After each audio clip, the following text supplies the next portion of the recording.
इस सरजमीन को जिसका मैं जिक्र कर रही हूँ मकबूजा कश्मीर कहते हैं। वो मकबूजा कश्मीर जिसको भारत अपना अटूट अंग तो बड़े फख्र से कहता है, लेकिन उसके अंग अंग में से असरा है। वो मकबूजा कश्मीर जहाँ लॉकडाउन और कर्फ्यू को मामूलाते ज़िंदगी समझा जाता है, रूटीन की बात है उनके लिए। वो मकबूजा कश्मीर जहाँ ना माओं की इज्जतें महफूज हैं ना बहनों के सुहाग। वो मकबूजा कश्मीर जहाँ बूढ़े बाप का नौजवान सहारा उसकी आंखों के सामने छीन लिया जाता है। वो मकबूजा कश्मीर जहाँ जिंदगी की कीमत इंतहाई सस्ती है। वो मकबूजा कश्मीर जहाँ एक मजलूम कौम बसती है। वो मकबूजा कश्मीर जहाँ जुल्म का राज है। वो मकबूजा कश्मीर जो इंसानियत की राख है। वो मकबूजा कश्मीर जहाँ हैवानियत के चर्चे हैं। वो मकबूजा कश्मीर जहाँ भेड़िए वर्दियों में फिरते हैं। अक़वाम मुत्तहिदा में करारदादें मौजूद हैं, लेकिन उन पर आज तक अमल दरामद नहीं हो सका। वो मकबूजा कश्मीर जहाँ पे हम देखते हैं कि इंसानियत के साथ क्या होता है, और उसके बाद भी भारत इनकारी रहा। लेकिन आज उसी मकबूजा कश्मीर का अक्स भारत में भी दिखाई दे रहा है। खुद भारत के साबिक़ वज़ीर दाखिला और कांग्रेसी रहनुमा चिदम्बरम ने भारत के ज़ेर इंतज़ाम कश्मीर में इंसानी हकूक़ की पामालियों के हवाले से हुकूमत और अदालत दोनों पर तनकीद करते हुए कहा, कश्मीर में जारी इंसानी हकूक़ की पामालियों को रोक पाने में नाकामी पर भारतीय अदालतों के रवैये पर सवालात उठा दिए। हालांकि आम तौर पर भारतीय रहनुमा कश्मीर की मौजूदा सूरत हाल पर बात करने से भी गुरेज करते हैं। आपको पता है बात, उन्होंने अपनी एक ट्वीट में अदालतों पर नुक्ताचीनी करते हुए लिखा कि मुझे तो यकीन ही नहीं आता कि गुज़िश्ता तकरीबन 10 माह से अदालतें भी शहरियों के इंसानी हकूक़ के तहफ़्फ़ुज़ में अपने आइनी फ़राइज़ से दस्तबरदार हो जाएंगे। कम से कम अब भारत के दीगर हिस्सों के लोग इन अफराद के साथ होने वाली नाइंसाफ़ियों की शिद्दत को तो समझ सकेंगे, जिन्हें हिरासत में रखा गया और जो अब भी ज़ेर हिरासत हैं। OIC ने मकबूजा कश्मीर में भारत का नया डोमिसाइल का कानून मुस्तरद कर दिया और OIC की जानिब से जारी एलामिये में कहा गया कि तंजीम के इंसानी हकूक़ के मुस्तकिल आज़ाद कमीशन ने मकबूजा कश्मीर में भारत के डोमिसाइल कानून को मुस्तरद कर दिया और मुतालिबा किया कि आलमी बिरादरी मकबूजा कश्मीर पर अक़वाम मुत्तहिदा की करारदादों पर अमल दरामद यकीनी बनाए। इंसानी हकूक़ कमीशन ने भारतीय हुकूमत के मकबूजा कश्मीर में नए डोमिसाइल कानून की शदीद मजम्मत की। कहा कि दुनिया कोरोना से लड़ रही है और भारत गैर कानूनी इक़दामात कर रहा है। दुनिया कोरोना से लड़ रही है, भारत इंसानियत से लड़ रहा है, और ये जंग आखिर कब तक जारी रहेगी और क्यों कर रहा है भारत ये सब कुछ। अब तो ये जंग खुद भारत के अंदर भी आ गई। भारत के अंदर 20 करोड़ मुसलमान सरापा एहतजाज हैं। वो कहते हैं कि उनसे उनकी शनाख्त ही छीनी जा रही है।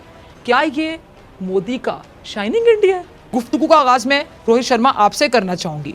मकबूजा कश्मीर में रहने वालों को रोहित जीने का हक कब देंगे?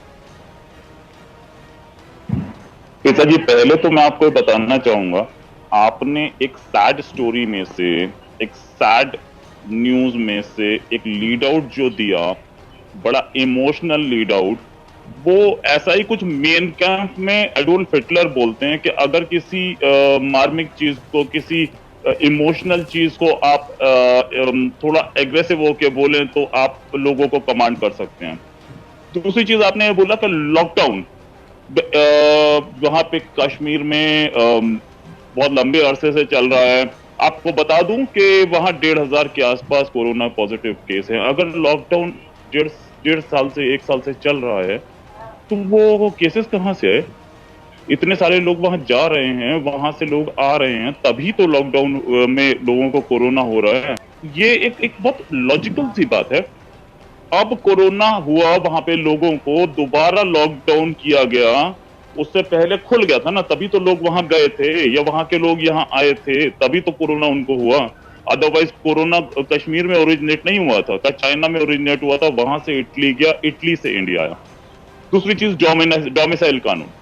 जहां तक आप डोमिसाइल की बात कर रहे हैं, तो इंडियन टेरिटरी, इंडिया में जो इंडिया के जो एरियाज हैं, इंडिया वहां पे अपना डोमिसाइल लगाता है और लगा सकता है, पूरा राइट है उसको।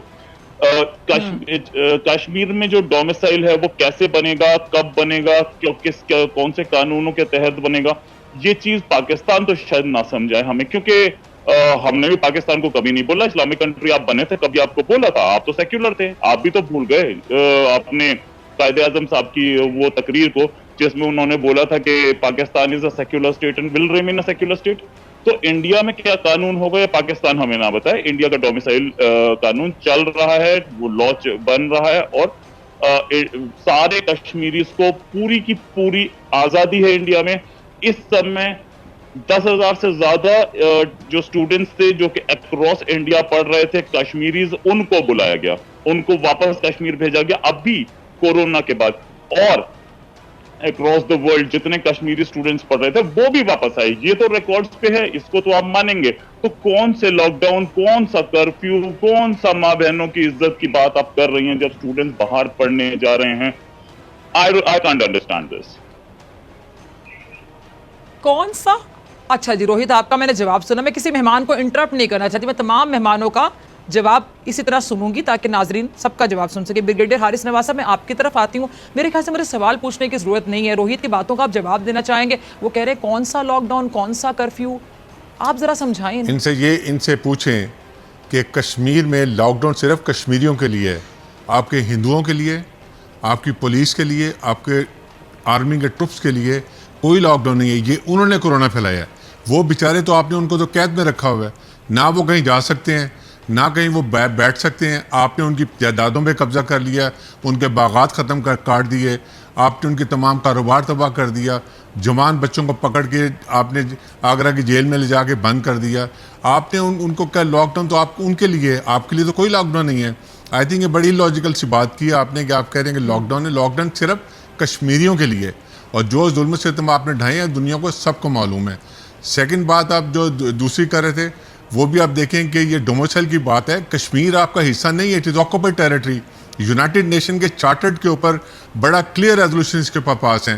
फिर उसके बाद शिमला की आप बात करते हैं, आप कहते हैं हमारा दो तरफा बायलैटरल इशू है, उसमें भी ये इशू है। तो आपने कैसे वहाँ जाके अपना कानून लागू कर दिया है, वहाँ का झंडा उतार दिया, आपने वहाँ के कश्मीरियों को अलहदा कर दिया, ज़बरदस्ती गासिब कर लिया। आपका सुप्रीम कोर्ट कहाँ गया है? आप कहते हैं आपकी बड़ी सेकुलर तो नहीं है, अभी तो आपने हिंदू स्टेट बना दिया इसको। कायद आज़म ने इस्लामिक स्टेट बनाई थी, तभी दो कौमी नस्रिया था, और उसके बाद यहाँ पर तमाम माइनॉरिटीज़ को बराबर के हकूक़ के कोई प्रॉब्लम नहीं है। आप लोग ये इंटेंशनली इशू करते हैं। मेरे ख्याल में ये हमें सबको समझना चाहिए, जो इस वक्त इंसानियत के ख़िलाफ़ लड़ाई कर रहे हैं। ये यूनाइटेड नेशन के जनरल सेक्रेटरी ने बड़ा क्लियर बात की है कि इस वक्त तमाम लड़ाइयाँ बंद कर दें, तस्वीरें बंद कर दें, कोरोना के खिलाफ लड़ें। आपने कोरोना भी मुसलमानों को निकाली कि इन्होंने मुसलमानों ने कोरोना फैलाया।